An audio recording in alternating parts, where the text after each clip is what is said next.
ओम शांति। 1 मार्च 1986।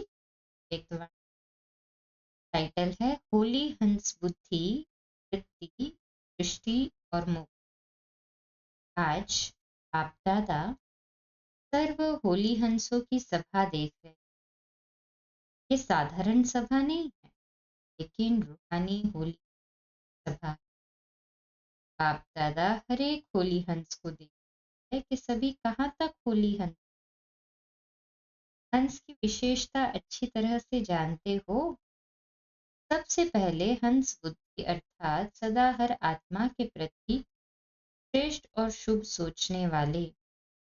होली हंस अर्थात कंकड़ और रत्न को अच्छी तरह परखने वाले और फिर धारण करने वाले। पहले हर आत्मा के भाव को परखने वाले और फिर धारण करने वाले। कभी भी बुद्धि में किसी भी आत्मा के प्रति अशुभ व साधारण भाव धारण करने वाले न। सदा शुभ भाव और शुभ भावना धारण। भाव जानने से कभी भी किसी साधारण स्वभाव या व्यर्थ स्वभाव का प्रभाव नहीं पड़ेगा। शुभ भाव शुभ भावना जिसको भाव स्वभाव कहते हो, जो व्यर्थ है उनको बदलने का बाप दादा देख रहे। ऐसे हंस बुद्धि कहाँ तक बने। ऐसे ही हंस वृत्ति अर्थात सदा हर आत्मा के प्रति श्रेष्ठ कल्याण की वृत्ति।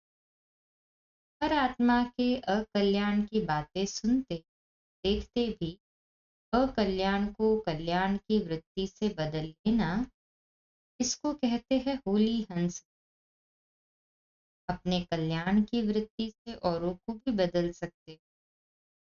उनके अकल्याण की वृत्ति को अपने कल्याण की,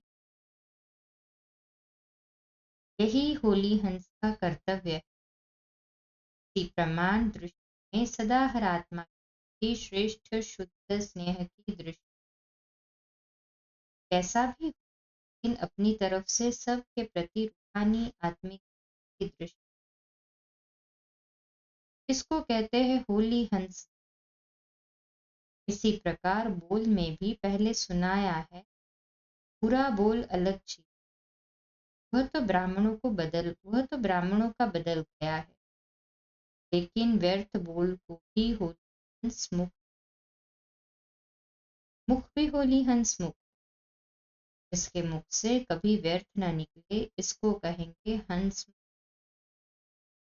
होली हंस बुद्धि की दृष्टि और मुख। जब ये पवित्र अर्थात श्रेष्ठ बन जाते हैं तो स्वतः ही होली हंस की प्रभाव दिखाई देता है। कभी अपने आप को देखो कि कहाँ तक सदा होली बन चलते फिरते हैं, क्योंकि जो उन्नति का समय ज्यादा नहीं रहा है। ये अपने आप को चेक करो और चेंज करो। इस समय का परिवर्तन बहुत काल के परिवर्तन वाली गोल्डन दुनिया के अधिकारी बनाएगा। यह इशारा बाप दादा ने पहले भी दिया।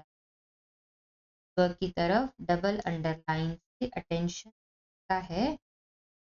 थोड़े समय का अटेंशन है और बहुत काल के अटेंशन के फलस्वरूप श्रेष्ठ प्राप्ति प्रारब्ध है।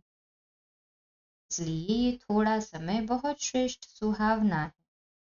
मेहनत भी नहीं है, सिर्फ जो बाप ने कहा और धारण किया, और धारण करने से प्रैक्टिकल स्वतः ही हो। होली हंस का काम ही है धारण करना। होली हंसो ये सभा है ना, नॉलेजफुल बन गए। व्यर्थ व साधारण को अच्छी तरह से समझने के बाद कर्म में स्वतः ही आता है। वैसे भी साधारण भाषा में ये कहना कि अभी मेरे को समझ में आया, फिर करने के बिना नहीं रह सकते हो। पहले ये चेक करो साधारण अथवा व्यर्थ क्या है। कभी व्यर्थ या साधारण को ही श्रेष्ठ तो नहीं समझ लेते। ये पहले पहले मुख्य है बुद्धि, उसमें स्वतः ही परखने की,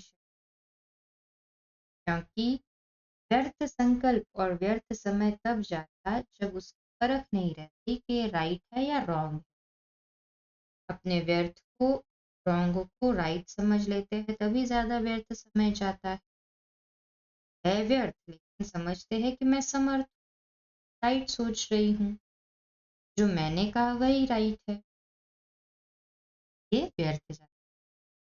अच्छा, इसी को कंटिन्यू करेंगे कल। ओम शांति।